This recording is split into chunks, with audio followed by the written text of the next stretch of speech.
இன்னைக்கு பொங்கல் ஸ்பெஷல் பாரம்பரியமான பொங்கல் காய்கறி கூட்டு குழம்பு எப்படி செய்யலாம்னு பார்க்கலாம்.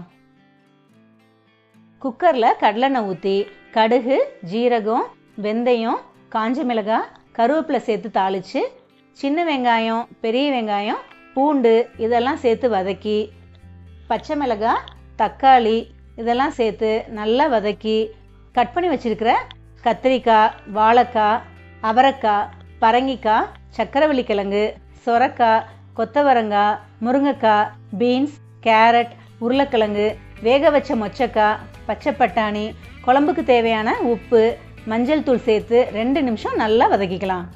இது கூட வேறு எந்த காய்கறி வேணாலும் நீங்கள் ஆட் பண்ணிக்கலாம்.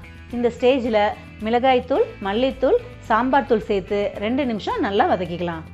இந்த குழம்புக்கு தேவையான இன்க்ரீடியன்ஸையும் அதோட மெஷர்மெண்ட்டையும் நான் டிஸ்கிரிப்ஷன் பாக்ஸில் கொடுத்துருக்கேன், நீங்கள் செக் பண்ணிக்கோங்க. ஏற்கனவே மஞ்சள் தூள், பெருங்காயம் சேர்த்து 3/4 பதம் வேக வச்ச துவரம் பருப்பை சேர்த்து கூடவே குழம்புக்கு தேவையான தண்ணியையும் சேர்த்து நல்லா கலந்து விட்டு இதை மூடி வச்சு 2 விசில் வச்சு எடுத்துக்கலாம். விசில் வர நேரத்துக்குள்ளே நாம் மிக்ஸி ஜாரில் தேங்காய், ஜீரகம், சின்ன வெங்காயம் சேர்த்து ஒரு பேஸ்ட்டாக அரைச்சி வச்சுக்கலாம்.